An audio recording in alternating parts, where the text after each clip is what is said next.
Hey, it's Tom from Pack Hacker, and in this video we are taking a detailed look at the Allett Travel Wallet, which I've been testing over the course of the last 3 weeks. If you like this video, make sure to hit like and subscribe to our channel so we can keep bringing you content to help you travel smarter. Let's dive in.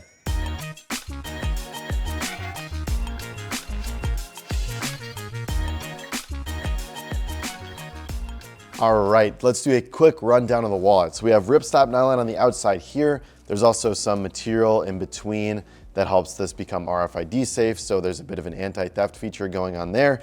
Not a ton going on the outside. We open it up, it's about the size of a passport, which I really dig. I think some of these travel wallets can just get too big and then you're just packing this kind of monstrosity. But this is about the same size as like a regular billfold, but it's passport sized. And it's just very thin. The ripstop nylon is lightweight as well. There are 2 pockets on the sides here. And one thing that I usually knock wallets for is when they don't have like a stretchy pocket, so they don't really hold things in. But the Allett wallet does a decent job. I mean, you can see those fell out, but these are faced on the inside, which is good.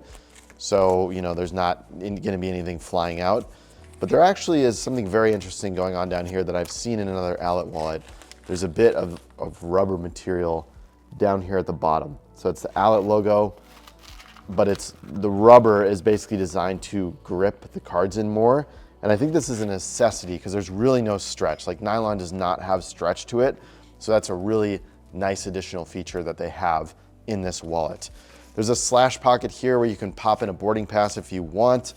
On the back here, I've just got my CDC immunization card here that I bring with me just to show that I've had certain like immunization that's required for some countries. And then the passport fits in here really nicely. And then we have a pen right here in the middle. This is a very small pen. I really like having this for like customs forms. It's just right there when you need it. It untwists. If you're familiar with the Allett Travel Wallet we've reviewed prior, this is pretty much the same thing. I think they might actually private label it. We were looking at the differences. I mean, you can see there's a little Allett logo there. But other than that, they are very similar pens, which I dig. And then up at the top, or on the back here, you have one kind of main pocket. This goes for the entire size of the wallet. A little Allett thing there. It's actually made in California too, which is cool. You don't see that a lot nowadays. A lot of things are made in China or Vietnam. Always cool to see something that's made in the US. And then in the back here, we've got a place for bills. So I kind of wish that, you know, the bill, there were like 2 different bill slots here. It was like a little bit higher, but you can put bills down here at the bottom of this one too. Like if you have 2 different currencies, you can keep them split up, but it's just down low. I guess that totally works if you're like stashing it away and you're not using it. You put your primary bills up here for whatever country you're in, the ones you're not using down here. I think that works well. But I kind of wish there was like, you know, 2 separators here. But again, that's what you do when you're keeping it super lightweight. So that's what's going on with this wallet. As far as packability goes, this isn't gonna take up much more room than your passport. So if I hold these on top of one another, you can just see that it's really not gonna take up that much more space, which I really dig. Again, I think some of these, I'm gonna do a quick comparison. Some of these can just get way too big and too thick, but you can see that it's thin. I mean, even we can flatten it out, and this is just nylon. I mean, it crumples up. You got a ton of flexibility. So I really dig that versatility here.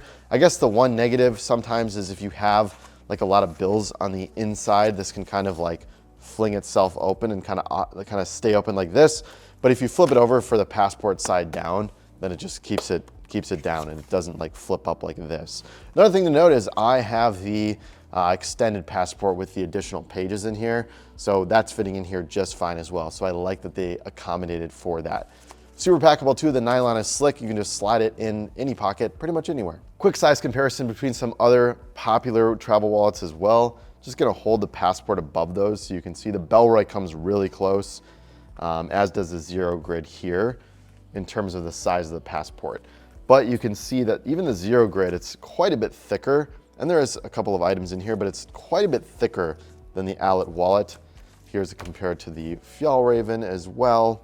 And here it is compared to the Bellroy. If you're more of a leather person, you got a little higher budget. I love the Bellroy passport wallet. It is amazing. Or the travel wallet, I can't remember exactly what it's called. But then, yeah, I mean, if you're going with something like Fjallraven, these just get really big. I mean, if you're carrying passports for like your family, I think one of the bigger ones is good. But a lot of the times these just get so bloated and you really don't need that much space. Inside of here, I had 5 cards within these 2 pockets. Got the passport, everything I really need, still packing minimally, but just not taking up such a big footprint. So that's one of my main gripes with passport wallets in general, is they take up a big footprint.